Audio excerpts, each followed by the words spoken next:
to see all of you, and Barry, a lovely tribute to Veterans Day, and I know we have a lot of veterans in our group, so I'm sure I can say on behalf of everyone, thank you to all of you who served.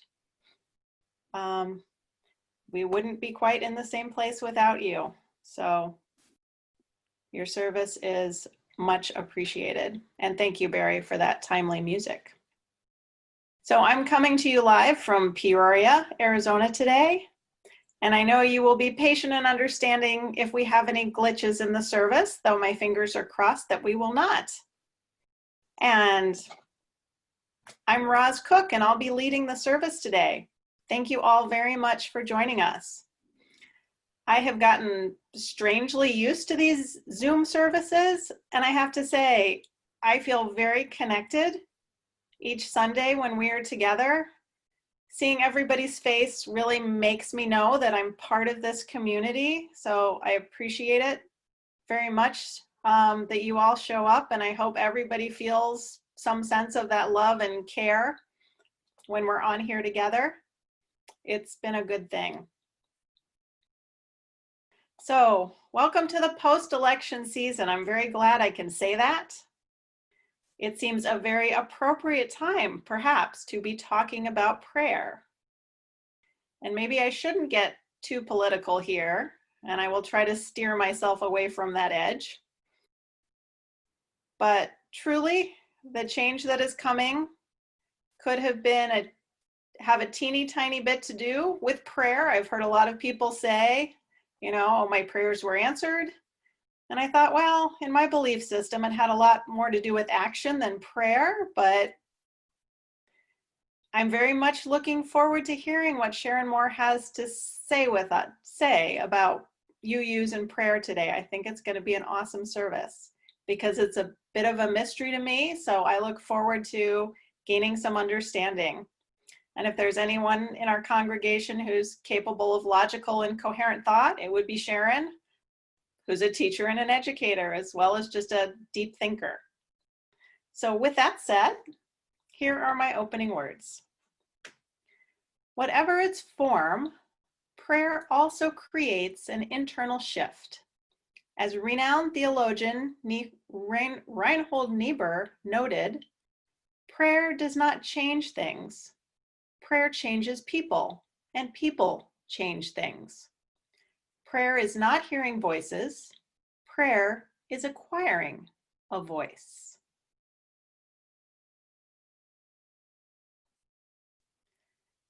So that said, I have Tom Bigush nearby, and I've invited him to light the chalice this morning.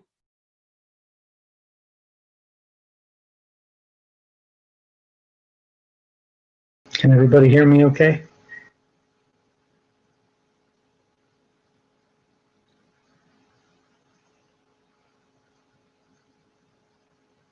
Thank you, Paul. I do believe we're all connected. I do believe in positive energy. I do believe in the power of prayer. I do believe in putting good out into the world, and I believe in taking care of each other. And that was American actor Harvey Fierstein, who played one of the makeup artists in Mrs. Doubtfire.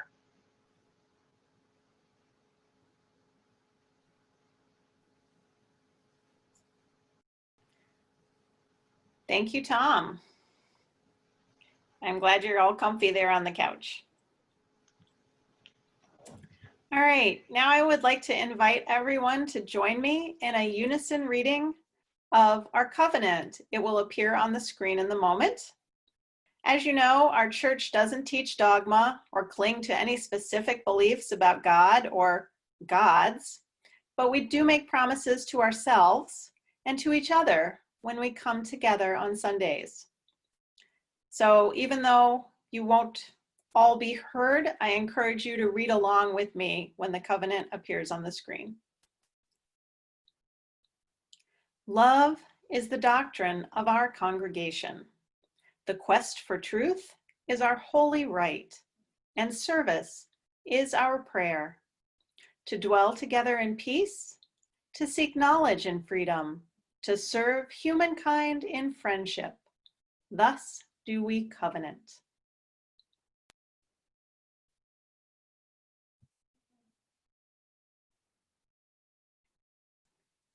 All right, well, these services are definitely shorter, so we are zooming right along.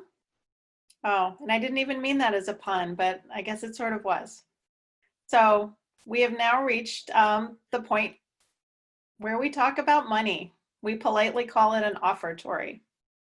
So each week in our church, we do take up an offering, because even though we aren't in our beautiful building, there is still an electricity bill to pay, maintenance to be done, and our personal supply of toilet paper to be protected with our security system.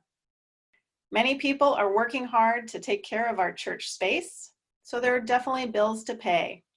While you are listening to the beautiful music, please consider how you would like to pay your pledge, or just make a contribution. The church absolutely still needs your support, because we want it to be the same well-maintained, beautiful space when we get back. So please consider writing a check. It can either be sent to the church, or you can actually send them to Mark Olerking, our treasurer, directly. You can use our PayPal account, or whatever means you most prefer to pay. And I know I've offered this before, but I will send Tom by your house to pick up an envelope full of cash after the service as well, and he promises to wear a mask.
Oh, well, we are so lucky that we have original music and such talented musicians within our ranks.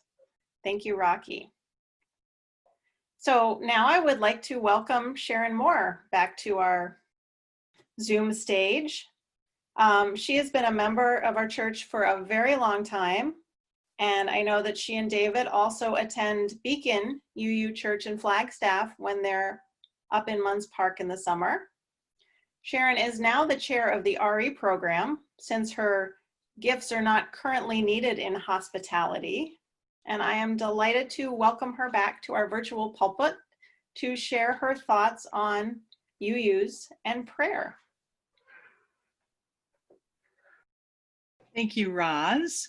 And thank you, musicians. The music is always wonderful. It's uplifting and just gratifying. I agree with Roz to know we have such talent here.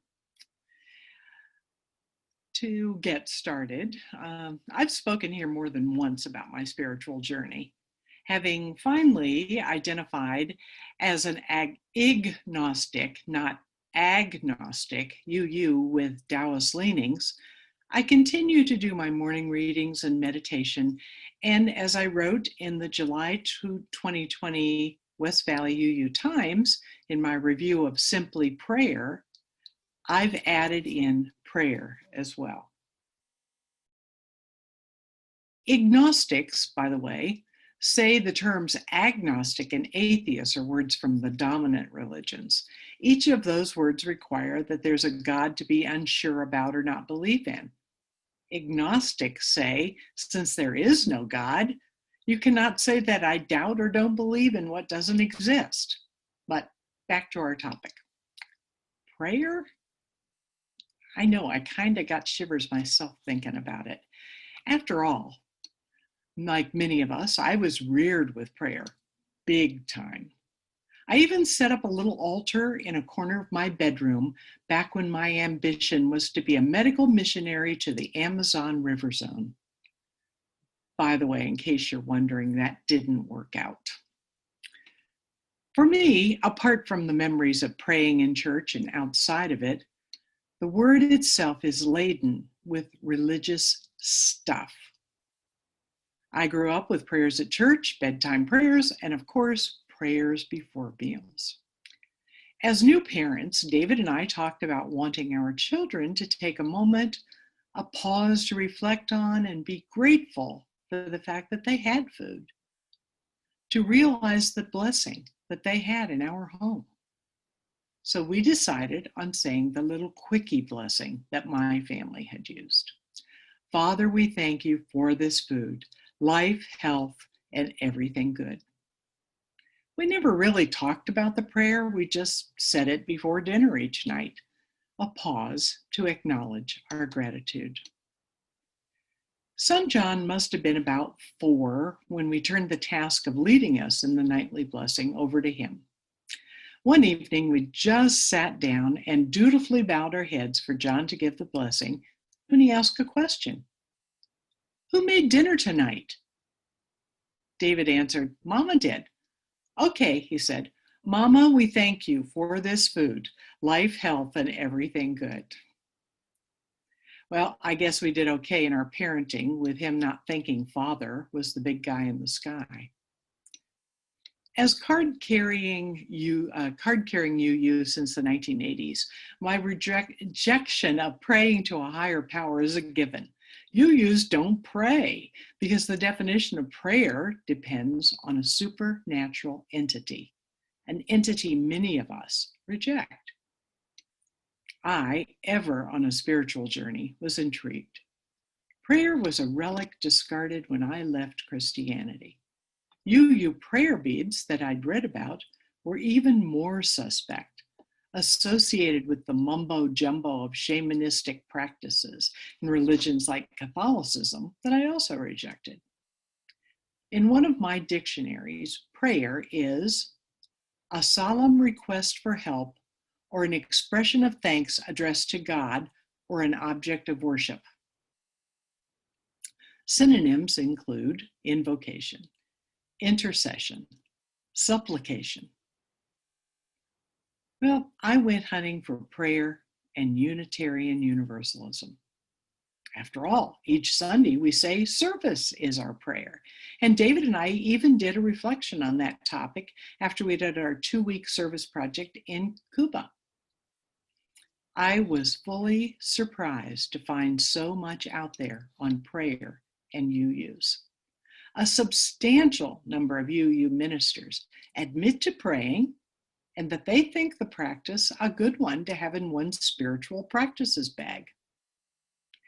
As Doug Mutter, columnist for UU World, said, spirituality is the gap between what you can experience and what you can describe. And prayer is one way to access spirituality. Many of the UU ministers who pray and advocate for prayer tout the comfort aspect that prayer can bring to people. Prayer, for many of us who've rejected it, is a very familiar practice and one easy to fall back into, modified for our UU beliefs. In Simply Pray, UU minister Erik Wikstrom describes the 4 types of prayer common across major religious faiths: praise and thanksgiving, confession, meditation, and intercession. He calls these naming, knowing, listening, and loving. And they are part of the 28 bead prayer circlet that he designed. More on that later. UU minister Rudolf Nimser said prayers could be summed up as thanks, oops, gimme, wow. And to remind you of what Roz read earlier, Reinhold Niebuhr says that prayer is about giving voice to the human predicament. Prayer does not change things. Prayer changes people, and people change things. Prayer is not hearing voices. Prayer is acquiring a voice. And listening for that voice is one place that we might differ from our other spiritual people who pray. Author Joshua Becker wrote, "Prayer slows our mind, calms our spirit, and centers our heart. It removes our mind from the culture of consumption that surrounds us and centers us on something greater and more important. It calls us to identify our desires and articulate our values. It offers all the benefits of solitude with one added dimension, the ask. In prayer, we ask for the most important things, the most valuable. In prayer, our mind races to our deepest heart values. Consider the fact that rarely in prayer do we ask for bigger cars, nicer houses, or a larger wardrobe. Instead, we think of our families, our friends, our health, our significance, and our greatest ambitions. And that is why prayer matters, even if God doesn't." End quote. Theologian Jeffrey Small wrote, quote, "Prayer can become a means of connecting us with the divine ground that is the essence of existence. This model of prayer requires a different model of God for our modern world.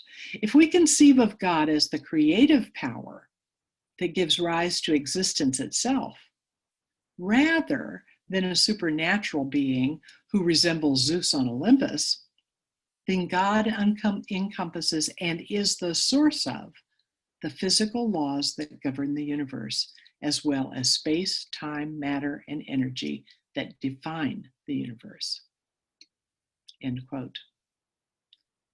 And from Ralph Waldo Emerson, "Is not prayer a study of truth, a venture of the soul into unfound infinite?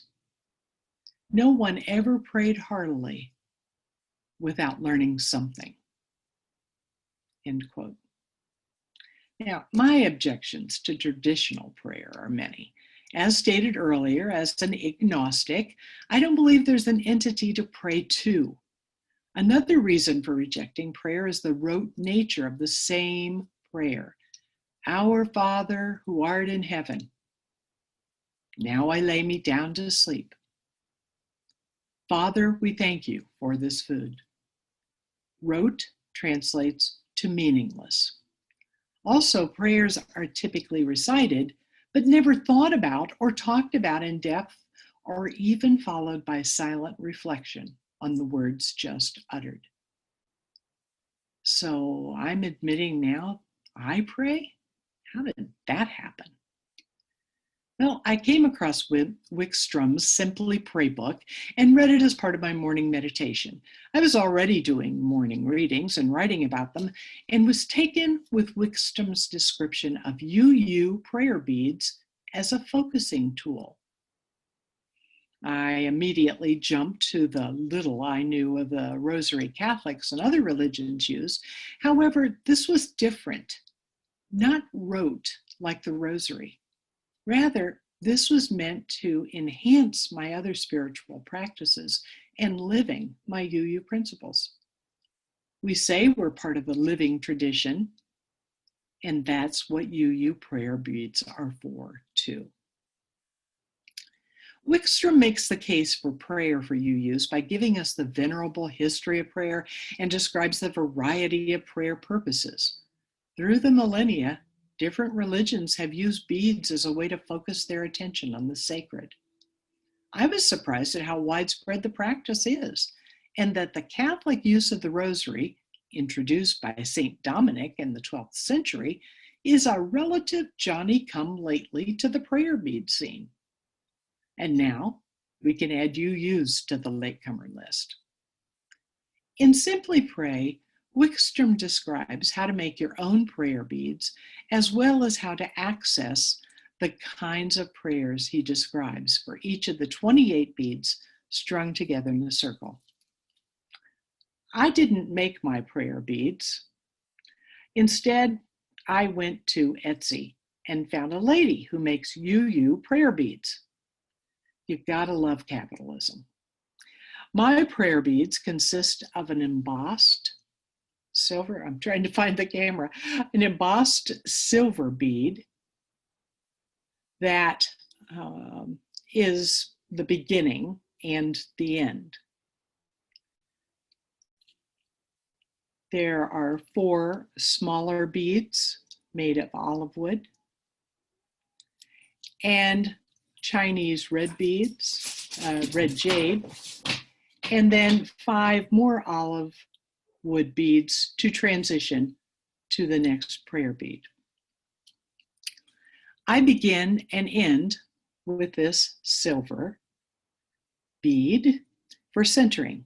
And since this is a circlet, it's also re-entering from my meditative state.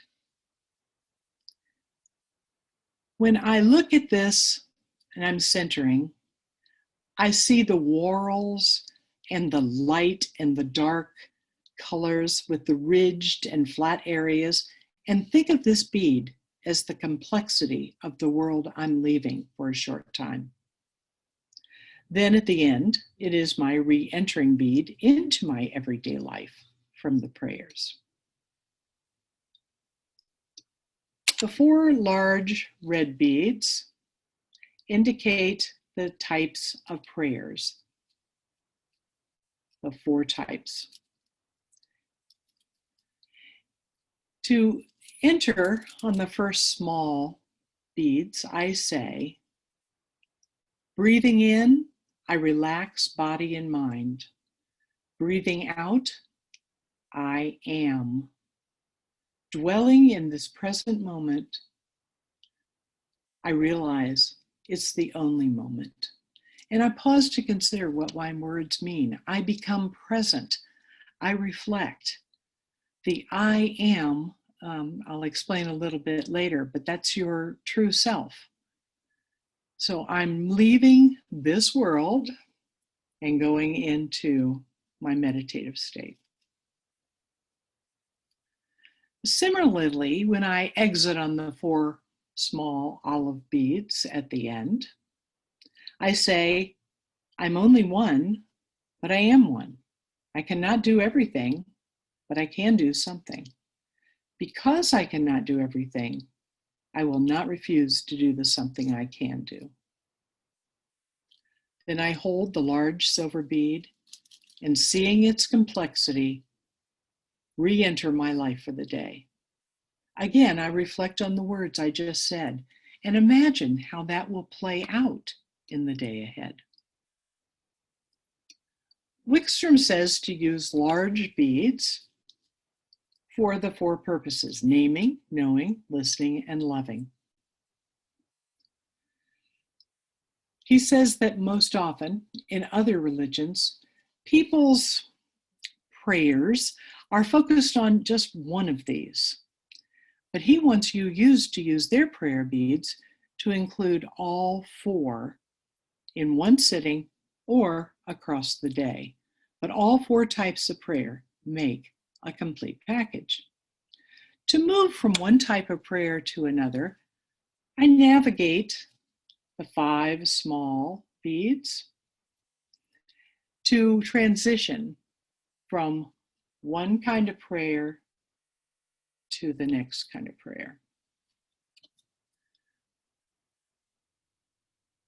The red beads are, as I said, representative of the 4 prayers, and naming is the first one. And that's an acknowledgement that there's something larger, something beyond our understanding. Some call it God, some call it laws of nature, some say the unknowable. I call it universal energy. But whatever one names it, most of us recognize there's much about the universe we can't explain and maybe never will.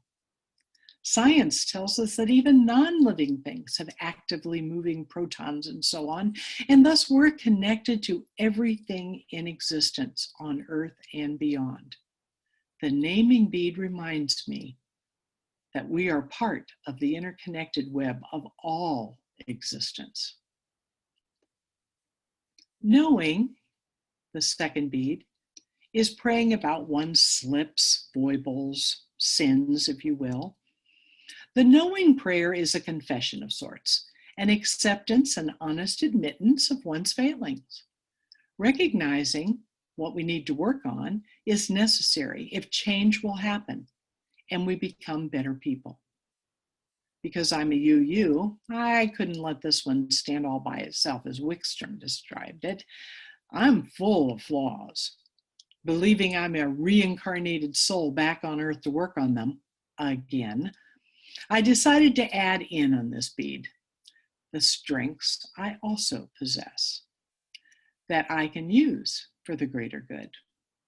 I'm not just flawful. By the way, if you really want a catalog of my flaws, as well as my better traits as I see them, we can talk someday over an adult beverage. The third large red jade bead is for the listening prayer. One stays still and listens, excuse me, quieting the noise within and without so that you can hear God or your inner being telling you important things to know, work on, care about, do. Being still, waiting, and attending to what you were told or tell yourself is the hardest prayer for me. We live in a noisy internal and external world. Quieting the noise is a challenge on its own. Buddhists call it monkey mind, thoughts intruding and swinging from branch to branch. To then listen for the voice is even more difficult, or at least for me. Eckhart Tolle's work on damping the egoic self has been influential for me. He says to notice the silence, then go beneath the silence when meditating, to find my presence, my I am. In finding my true being, my I am, I'm beating back my egoic self so the better me can come forth. The final prayer bead, loving, is holding others in your thoughts and heart, naming them, wishing well for them, expressing concern and love, sending positive energy out into the world, a kind of white light energy that many of us send to people instead of thoughts and prayers. It is while focusing on the loving bead that I've incorporated some different ideas than Wikstrom suggested. In Rick Heller's book, Secular Meditation, he makes the case for Buddhist metas. Metta is a word meaning loving kindness. So you're sending loving kindness out. Heller, a true humanist, does not believe that one says metas to send out into the world. Rather, the metta will change the person who says it, and therefore you will act differently to yourself and others. I, however, do believe that when I send out love as white light, positive energy, good vibes, I'm affecting the world. So some of my metas are remembering individual people in emotional or physical pain by breathing in and saying broken and breathing out saying whole. So for Whitney, broken, whole. I also use this meta for larger scales of hurt in the world as people affected by forest fires, hurricanes, floods, COVID-19, and the like. While on the loving bead, I also do a meta for national leaders like Nancy Pelosi, Chuck Schumer, Mitch McConnell, and President Trump. I say the president's name and then say, I'd like you to be safe. I'd like you to be healthy. I'd like you to be happy. I'd like you to be at ease in the world.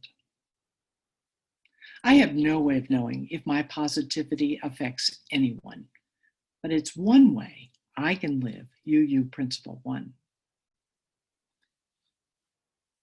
Reverend Sarah Redmond wrote, quote, one of the jokes made about UUs, generally in derision, goes, we pray to whom it may concern. Well, that's partly true, but in a good way. If you're a UU Christian, a UU Buddhist, a UU pagan, a UU atheist, a UU humanist, a UU agnostic, or some other self-identified view of a power greater than our individual selves, so be it.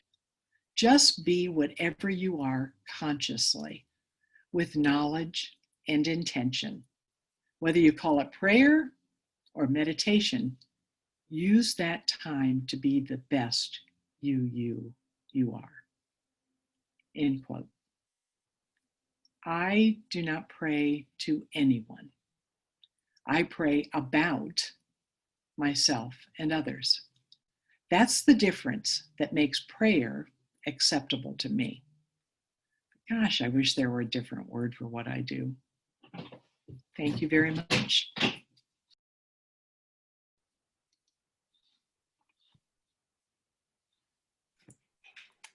Thank you, Sharon. That was extremely thought-provoking, and I suspect I might not be the only one thinking about this for days to come. Thank you very much for sharing that with us.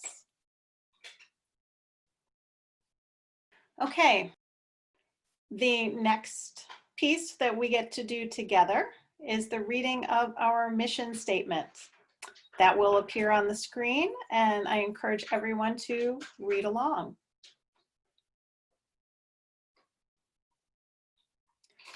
We agree to provide a safe place to celebrate diversity, draw inspiration for living better lives, foster social and environmental justice, and compassionately support each other in our spiritual searches. We now have a closing hymn, and then I will extinguish the chalice.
Thank you, Joe. That was such an appropriate piece and played beautifully. Thank you. So close your eyes and imagine me extinguishing the chalice. And there, it is done. And here are the words that I always like to say along with that. We extinguish this chalice, but not the light of truth, the warmth of community, or the fire of commitment. These we carry in our hearts until we are together again.